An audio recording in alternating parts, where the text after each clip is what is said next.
Hey guys, how are you? Welcome everybody. It's Mr. Muhammad Mitwali with you. Do you remember me?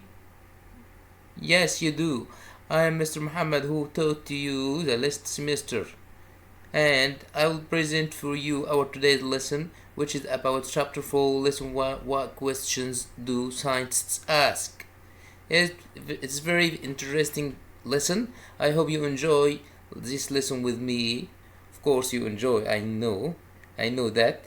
So today we will take the lesson about scientists and how they do or how they act and what question do they ask.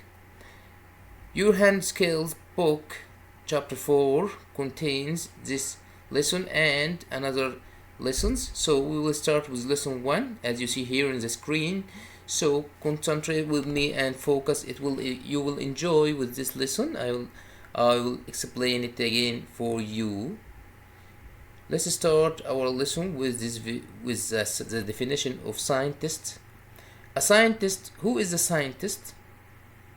Yes, of course. That's right. A scientist is a person, is a human. You are human, I am human, scientist also is a human. So what's the difference between us and scientists? Do you know? Excellent. Yes, a scientist is a person who asks question, not only ask question like I said.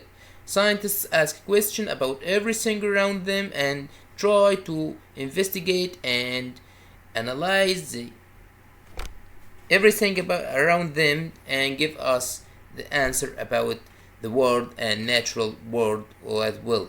So scientists collect and observation in the organized way to investigate their questions. So we are human also, so we can ask about anything without finding an answer. For example, nowadays you know that we face a killing virus, which is coronavirus. So it's the scientists turn to find out a drug or medicine for us to face this killing virus. So scientists ask about what is this virus, what's the size of this virus, what this virus affect our body and how it harm our lungs and so they try to ask many questions about this unknown virus. So they try to find out the answer for this question. Like you see here in the video, I hope you enjoy this video. Focus well. We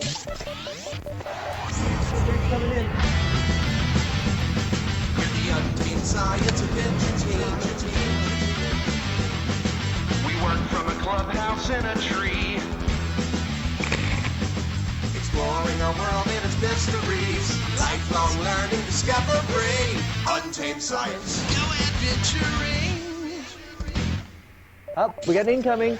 And Hi, I'm Natalie. How do scientists do experiments? all right, Danny, what do you have? All right, when studying science, you've got to use a process that focuses on asking questions about the world around you. You have to first make an observation and then form a question called a hypothesis.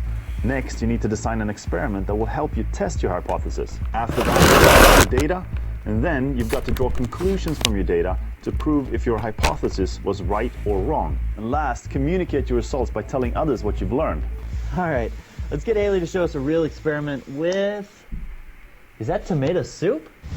That's right, Rob. I want to find out which brand of paper towel is going to soak up more of a tomato soup mess. So I have two brands of paper towels, and my hypothesis is that brand B is going to soak up more than the other because it's thicker. So let's conduct the experiment and collect the data. It's important to keep all the variables the same, except for one variable. In this case, the only variable that's different is the thickness of the two paper towels. Take a look at this. Now I can interpret the results and come to a conclusion. Brand B soaked up more soup than brand A, and I can even infer why brand B did a better job, maybe because it's thicker. Finally, I can write a report that will summarize the experiment and explain the results. Back to you at the clubhouse. Thanks, Haley. I wonder if there's another way we can explain this. I observed a mess on my kitchen floor and wondered which towel best would absorb. Am I a scientist? No, not yet a scientist. A thicker paper towel, I'd be willing to guess, is going to be much better for cleaning up this mess. Am I a scientist? No, not yet a scientist. I will find a way to test out what I'm guessing to be true. Then collect my data and use the results so I can try and prove my hypothesis. Now I can say that my research shows the paper towel that is thicker, that's the way to go. Am I a scientist? Indeed. I'm a scientist. So we know that scientists do experiments by starting with a question. Then, by making a hypothesis and designing a procedure, well, you're ready to get your experiment started. And this process really helps scientists study the world by comparing results and conclusions. And usually when you finish an experiment, that leads to a lot more questions, which is another good reason to never stop exploring your world. Oh, look at this question.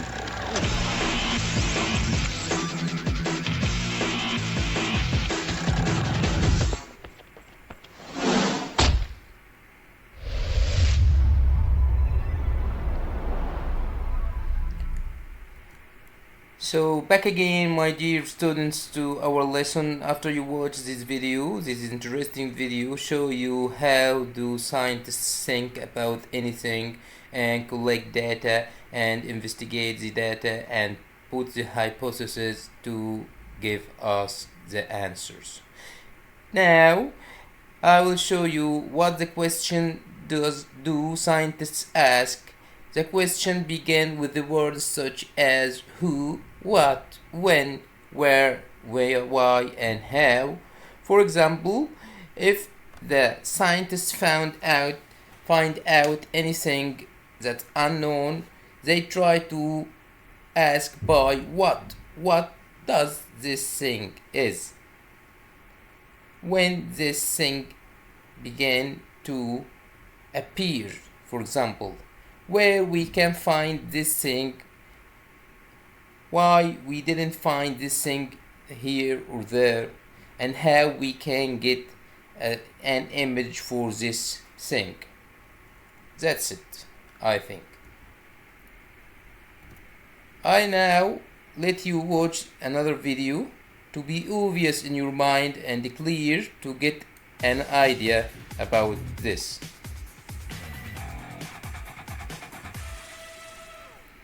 Hola, mi nombre es Manuel y soy editor de ciencias. In today's video, we're going to ask questions about organisms, objects, and events during observations and investigations. We always learn new things by asking questions. You maybe will find an answer to the question that you asked, or you may find an answer to a different question, but asking questions is what always gets us started. Hey, what are you doing? Making noodles? What do you need to make noodles? All that stuff on the counter?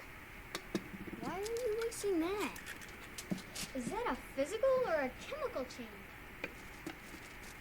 How does it get so stretchy? How sharp is that knife?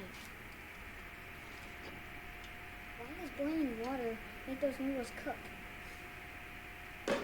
Can I have one? Well, yeah. Come on, everybody, dish up. Wow. That guy sure asked a lot of questions. Maybe he'll grow up to be a scientist. Did you know that the most important job of a scientist is to ask questions? That's what gets you started. What would you like to know? Would you like to know how long water takes to boil? Would you like to know how cold it needs to get outside before it starts snowing? Would you like to know how many steps you need to take to get from your classroom to the gym? One of the best ways to answer questions like these is to set up an experiment. For example, if we wanted to answer the question, how long does water take to boil, the first thing we would do is come up with a hypothesis. Hypothesis is just an educated guess, something that you think will happen in your experiment. In my case, I'm going to guess that it'll take water about 2 minutes to boil. The next thing we do to answer our question is set up an activity, set up the experiment. We need to figure out what we need for the experiment to work. In this case, we will need some water. We will need a beaker or a pot to hold the water. We will need a timer. And in my case, I'm going to use a hot plate to heat the water. You may want to use a stove. Be sure to ask an adult first and have supervision before you work with heat. It's very dangerous.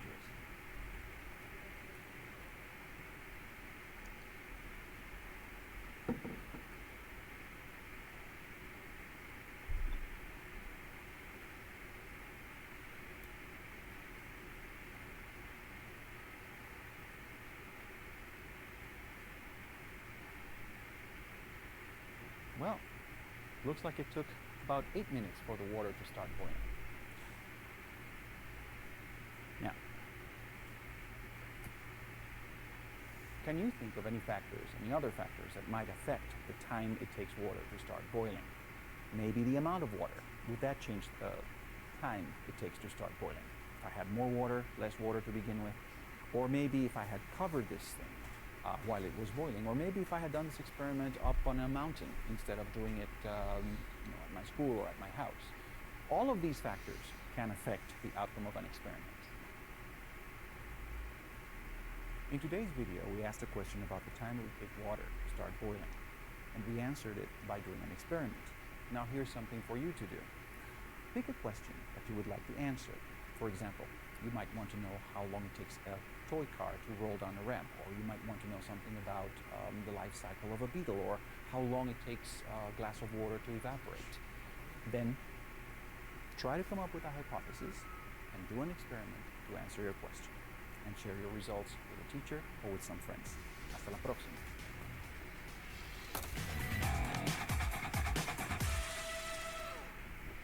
Okay, my dear students, back again after we watch this amazing video ever. It's clear now to understand more about our today's lesson. It's about scientists, I remember you. So scientists first make experiment to identify any unknown thing and take hypothesis. They analyze hypothesis to get the answers. So you can try and think about more and more questions you can ask about anything you can find out it in your environment where you live, and you can ask yourself about the space and about the world and about the rocks, about everything you can imagine. Ask yourself about and find out the question and answer, and try to get the best answer so you can as well become scientist in the future, inshallah. So I'll now lead you with another video.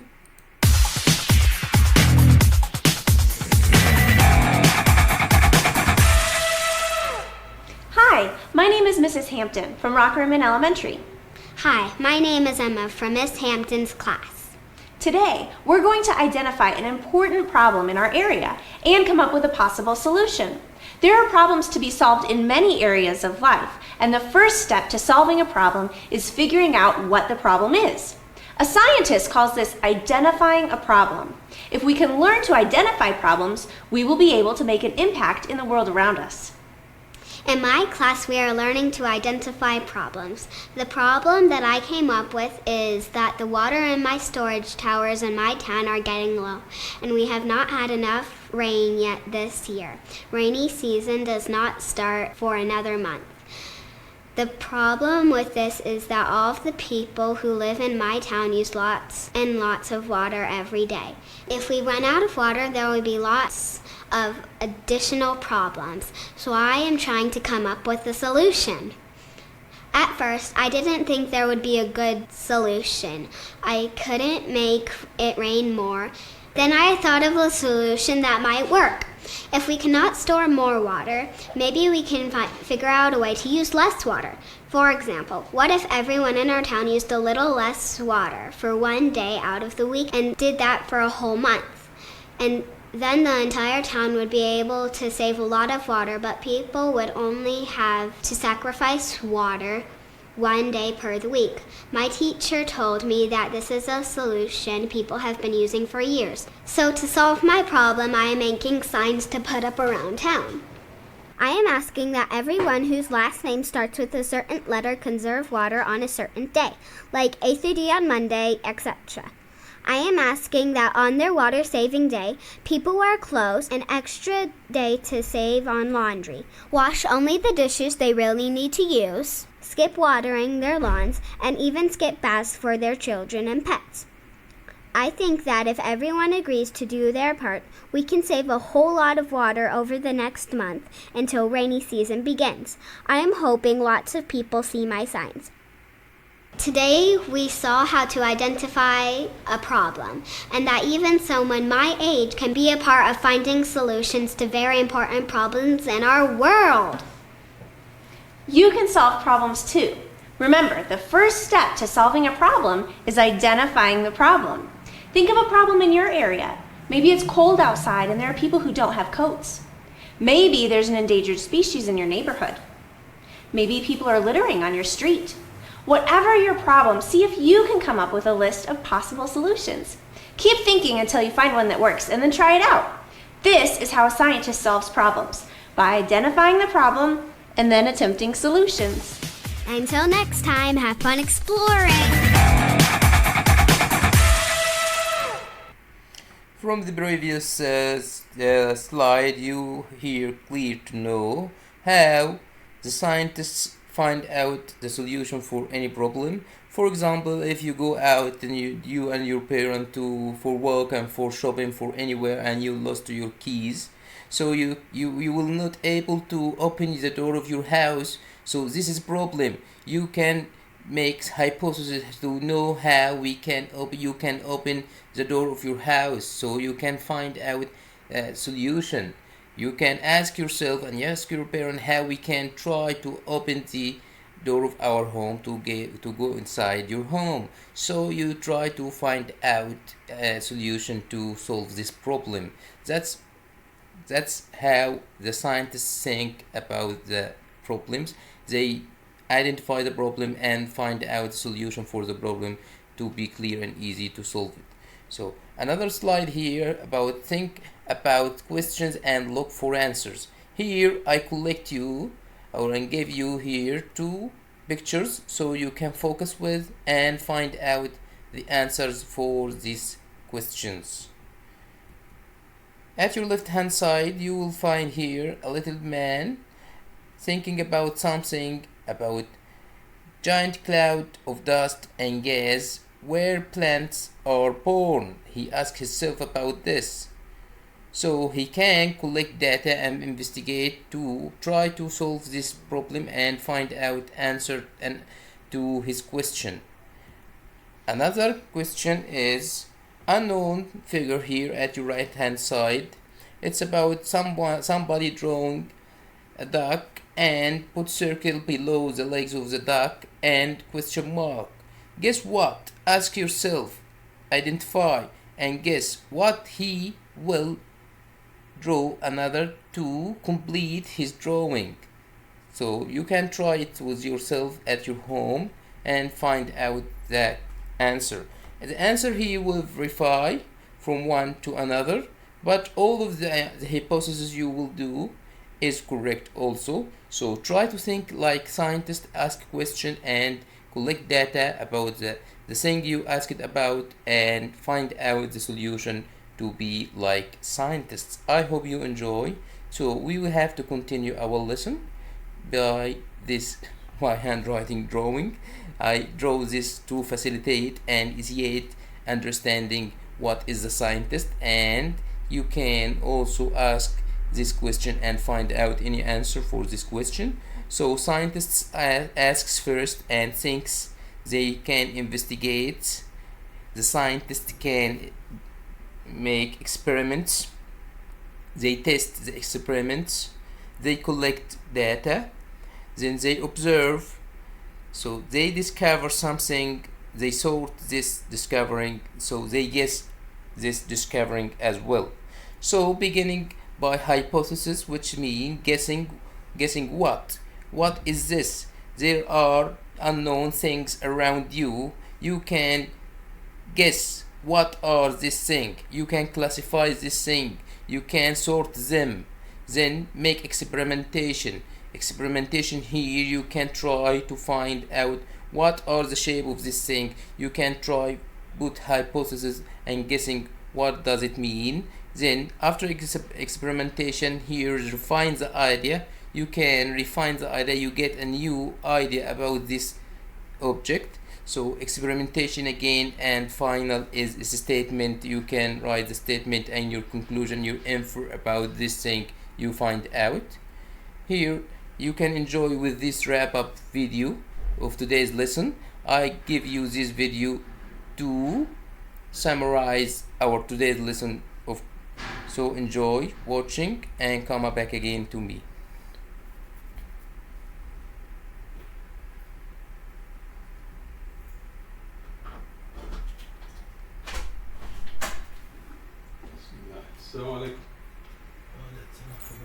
If we learn about what a scientist is, well, a scientist gets to explore nature and observe how things work together, use magnets, learn about animals, and many other things. What is a scientist? You know, if you asked a bunch of people, you'd probably get a bunch of different answers. The truth is, there's no one definition that fits all scientists. In general, a scientist asks questions about the natural world and then designs experiments that try to answer those questions. For example, what if I accidentally spilled some of this tomato soup? A question that a scientist might ask would be something like, I wonder what type of paper towel will clean up this spill the quickest. But just asking the question doesn't make you a scientist. Wait a second. I think there's a really cool song by the Untamed Science Crew that can help us explain what a scientist is and what a scientist does.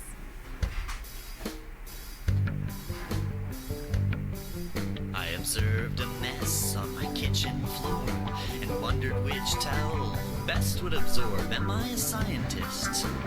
No, not yet a scientist. A thicker paper towel I'd be willing to guess is going to be much better for cleaning up this mess. Am I a scientist? No, not yet a scientist. I will find a way to test out what I'm guessing to be true. Then collect my data and use the results so I can try and prove my hypothesis. Now I can say that my research shows the paper towel that is thicker, that's the way to go. Am I a scientist? Indeed! I'm a scientist. Today we saw some examples of what a scientist is and what a scientist does.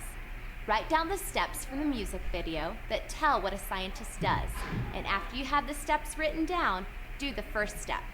Figure out a question that you'd like to explore. For example, why do animals hibernate in the winter? Or why does my magnet pick up some objects but not others? Or how could I tell what kind of plant this leaf may have come from? Happy observing!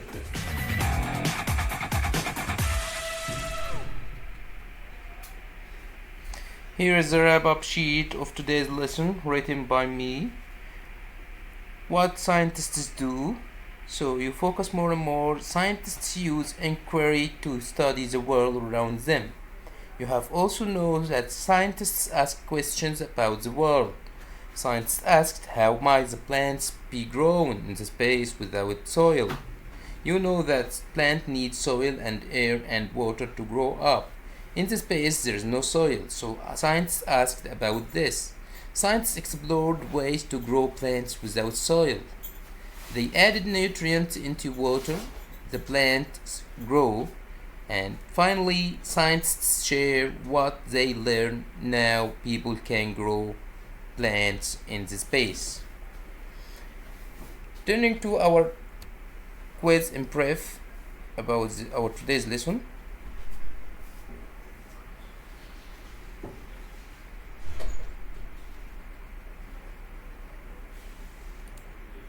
I can personalize to get the quiz of the lesson with this procedure.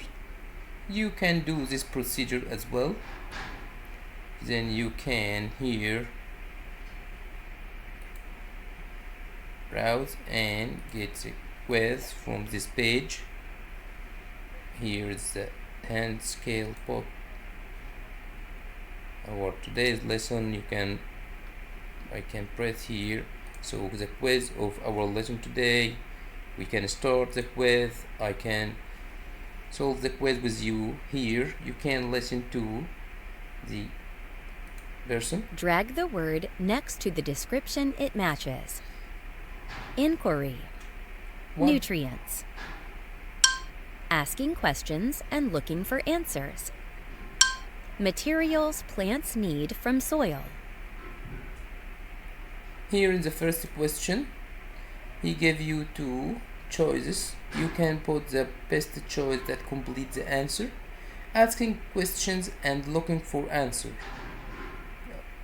Yes, inquiry. You can drag it here. Then materials plant need from soil. You know that plants to grow up need nutrient. Excellent. Then turning to the next question, which is, what does a scientist do when he or she has a question? You know that scientists may be male or female, man or woman. So in this question, try to hear the voice.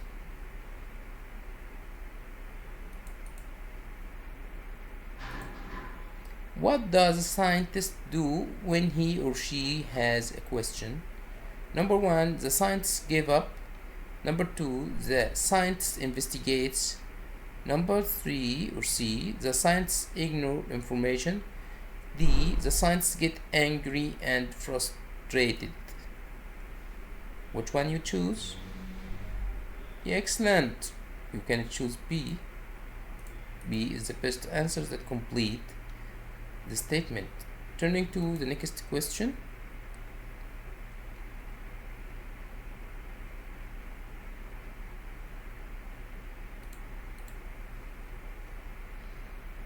There may be some troubles in the website.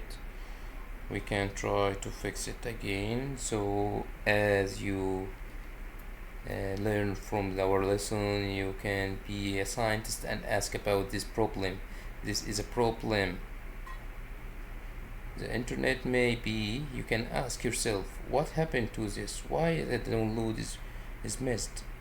Here, press next. The download is missed, then come back again. So you can ask and get the question, the answer. So what does inquiry mean to a scientist? A, asking question and looking for answer. B, getting the answer from a friend. C, watching television show. Asking the teacher for the answer. Which one you choose? Inquiry, if you remember. Excellent. You can choose A here is the inquiry. Next, we can check our answer. Oh, it seemed like the question number 2, because slowing of internet, it seems to be not answered. Back again. So you can try to answer it with yourself at home. So I want to thank you for watching and wish you all happiness and study well. Do your best. Bye bye.